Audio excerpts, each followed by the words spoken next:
Bonjour tout le monde sport branché, ici c'est Jérôme Prono. On est de retour avec les matchs de qualification de Ligue des Champions. Bientôt la reprise, on est de retour. Je vous dis bienvenue comme d'habitude l'équipe.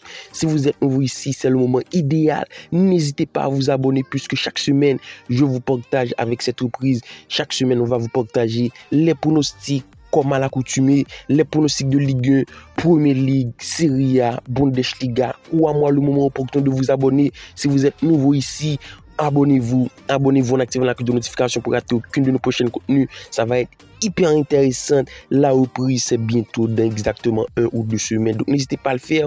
Et si vous voulez plus de pronostics, plus de prédictions, puisque je vous le dis si souvent, quand on est absent sur YouTube, on est présent sur le Telegram l'équipe, c'est tout le temps présent. On ne s'arrête pas, on carbone toute l'année. Il y a eu de très bons pronostics qui est proposé. Je vous mets les petits récapitulatifs à l'écran avec deux très belles cotes. Une cote à 2,55, deux matchs, un petit combiné. Et c'est la 3.05 qui était pas mal. Donc je vous invite à rejoindre le Telegram. Le Telegram reste gratuit. Le lien en commentaire épinglé ou dans la description de la vidéo. Si vous voulez rejoindre, c'est maintenant l'équipe. Bientôt la reprise. En commentaire, n'hésitez pas à nous rejoindre. Le lien dans la description de la vidéo.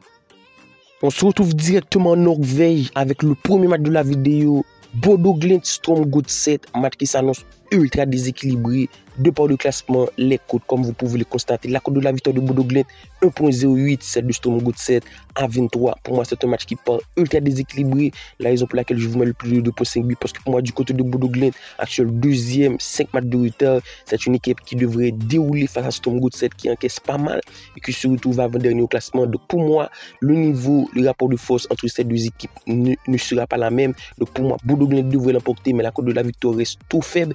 Je vous mets de préférence le plus de 2.5 buts pour notre pronostic sécurisé.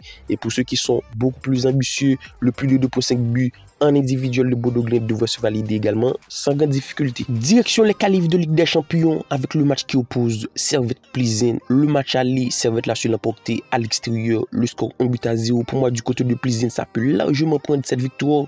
La cote de la victoire est un peu 88. Celle du Servette à 3.75. Même en étant à l'extérieur, pour moi, Plzeň a l'opportunité, surtout l'effectif avec un très bon sucre, un très bon Vidra qui devrait faire la différence. Donc pour moi, victoire de Plzeň dans au moins une mi-temps. Je vous mets directement le score à l'avantage de Plzeň. Pourquoi pas 2-1 pour moi.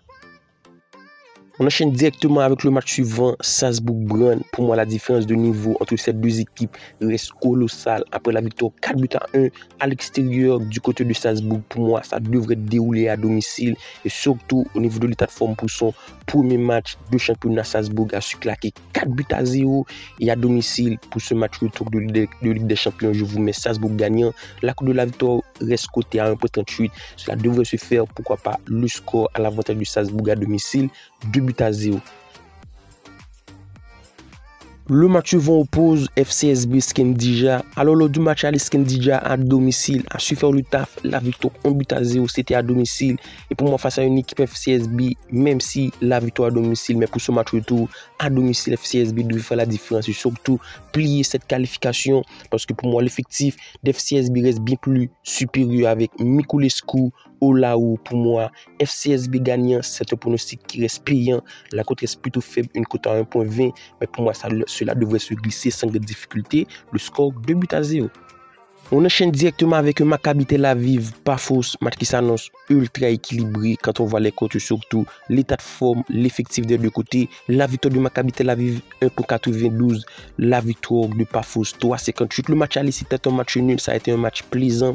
Et pour moi, pour ce match retour, je m'attends à avoir un match plaisant. Maccabi Tel Aviv présente l'effectif ultra bon et surtout à l'avantage de jouer à domicile. Donc pour moi, la victoire de Maccabi Tel Aviv dans au moins une mi-temps, la cote de la victoire est extrêmement élevée. Pour moi, la victoire dans au moins une mi-temps devrait l'être également. Le score 2-0 à l'avantage du Maccabi. Panathinaikos Rangers, match qui devrait être ultra épique puisque la qualification n'est pas encore pliée, même malgré la victoire 2-0 des Rangers à domicile. Donc pour moi, on devrait s'attendre à avoir une partie ultra équilibrée entre deux équipes qui devraient tout donner.